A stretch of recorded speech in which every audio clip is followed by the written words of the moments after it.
Very good afternoon, students. Now I want to discuss with you operating ratio. This is the third ratio of a profitability ratio. Profitability ratio का third ratio है candidates operating ratio. First one is gross profit ratio. Second one is net profit ratio. Third is operating ratio. Fourth is operating profit ratio. And the fifth one is return on investment. तो मैं आपके साथ discuss करने जा रही हूँ operating ratio का.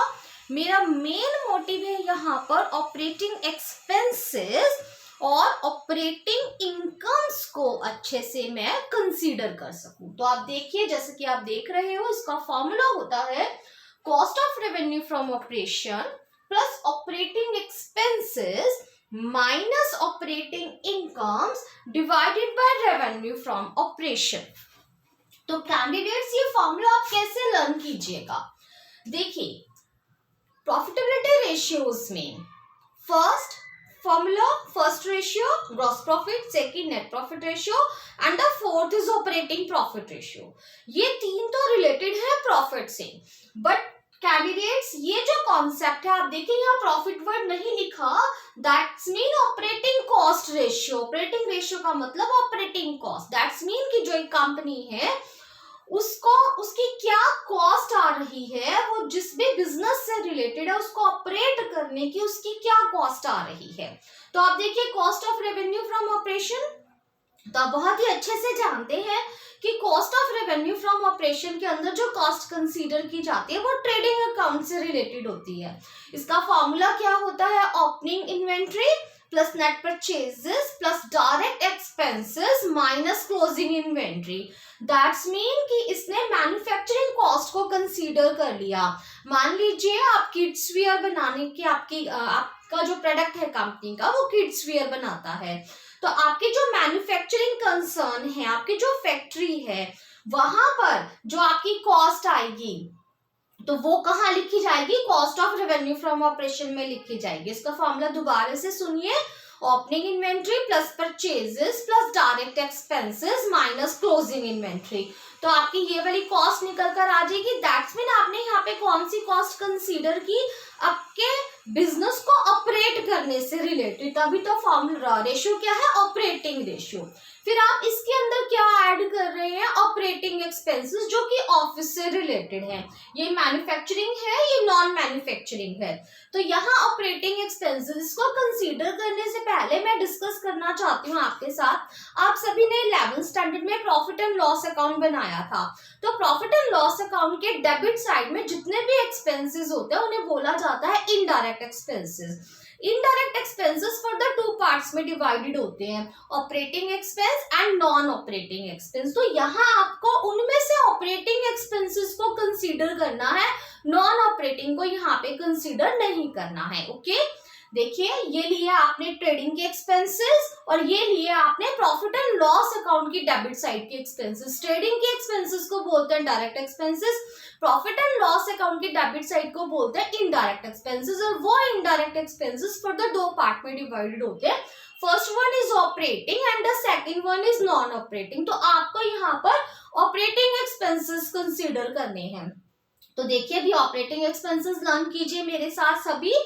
तो देखिए बिजनेस को ऑपरेट करने से रिलेटेड P&L अकाउंट में कौन कौन से एक्सपेंसेस आते हैं. तो देखिए सबसे पहले एम्प्लॉय बेनिफिट एक्सपेंसेस लीजिए आप.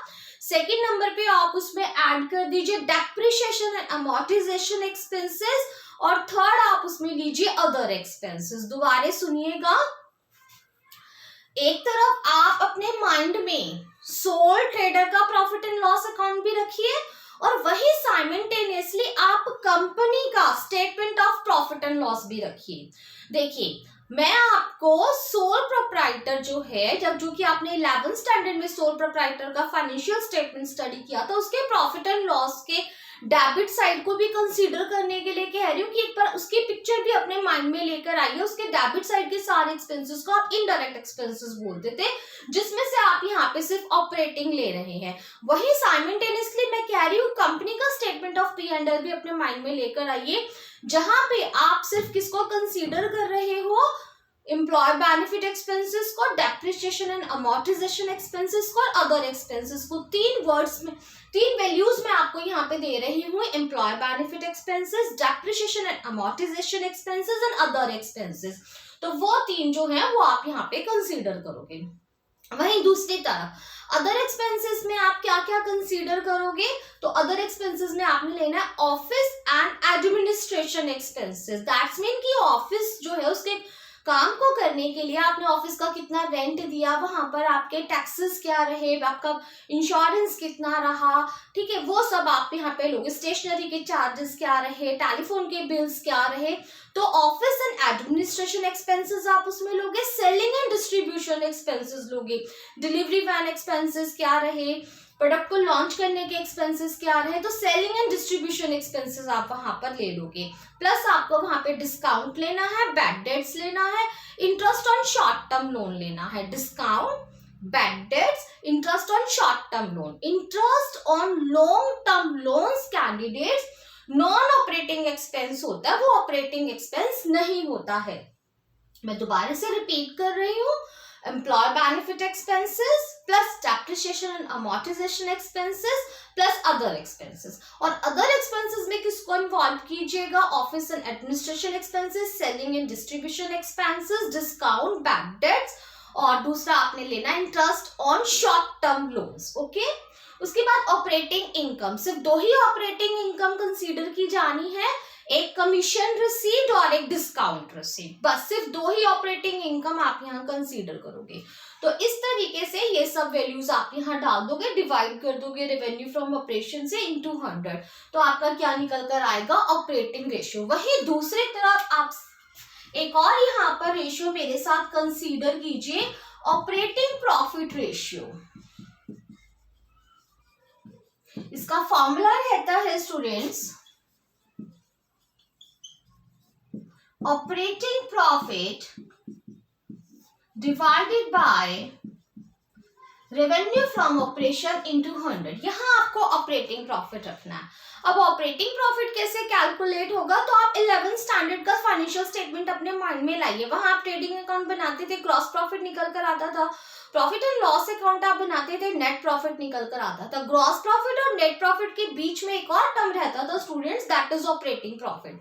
यदि आप ग्रॉस प्रॉफिट में से सारे के सारे ऑपरेटिंग एक्सपेंसेस माइनस कर दोगे और ऑपरेटिंग इनकम्स ऐड कर दोगे, तो आपको ऑपरेटिंग प्रॉफिट कैलकुलेट होके आ जाएगा। क्या कह रही हूँ स्टूडेंट्स में, ये ऑपरेटिंग प्रॉफिट आप कैसे कैलकुलेट कीजिएगा,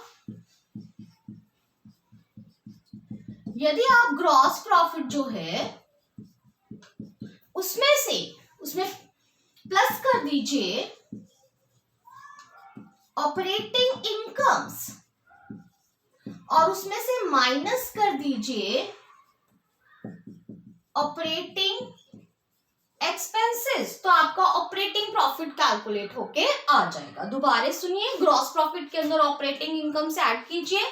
मैंने कहा यहाँ पे आपको दो टर्म्स लर्न करने हैं, कमीशन रिसीव्ड और डिस्काउंट रिसीव्ड, और उसमें से माइनस कर दीजिए ऑपरेटिंग एक्सपेंसेस। यहाँ मैंने आपको तीन टर्म्स लर्न करवाया है, एम्प्लॉय बेनिफिट एक्सपेंसेस, दैट्स मैंने एम्प्लॉयज की वेजेस है, सैलरीज है, वो सब आपको यहाँ पर लेना है, plus depreciation and amortisation expenses plus other expenses. और अदर एक्सपेंसेस में मैंने आपको लर्न करवाया office and administration expenses, selling and distribution expenses, discount, bad dates, interest on short term loans. तो ये आपके रहेंगे ऑपरेटिंग एक्सपेंस। तो ये फॉर्मूला अप्लाई कर आपका ऑपरेटिंग प्रॉफिट कैलकुलेट करके आएगा।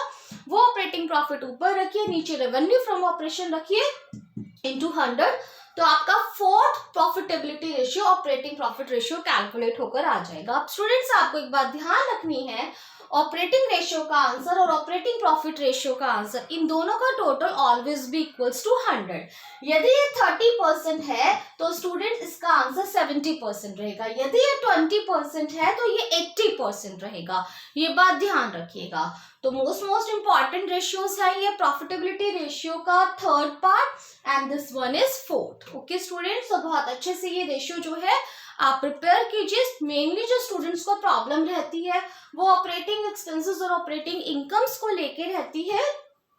अब साइमल्टेनियसली मैं नॉन ऑपरेटिंग एक्सपेंस भी डिस्कस कर लेती हूँ आपके साथ। देखिए नॉन ऑपरेटिंग एक्सपेंस वो एक्सपेंस है जो कि आपके बिजनेस के प्रोडक्ट से रिलेटेड नहीं है, जो बाय चांस हो जाते हैं। For example loss by fire, loss by theft, आपने ड्यूरिंग द ईयर डोनेशन दी, चैरिटी दिया, profit on sale of any non current assets, ठीक है।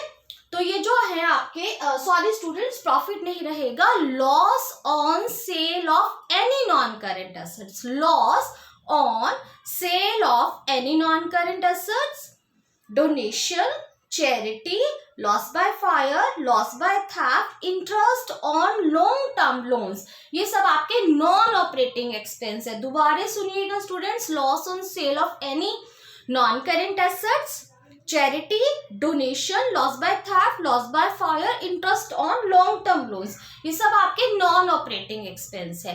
नॉन ऑपरेटिंग इनकम्स में जैसे rent received, interest received, dividend received, ये सब आपकी नॉन ऑपरेटिंग इनकम्स हैं। तो बहुत ही अच्छे से operating expense, non operating expenses को कंसीडर कीजिए, ऑपरेटिंग इनकम और नॉन ऑपरेटिंग इनकम को कंसीडर कीजिए, ताकि ये फॉर्मूले जो है इनमें कोई भी मिस्टेक आपकी ना हो। Okay, thank you students.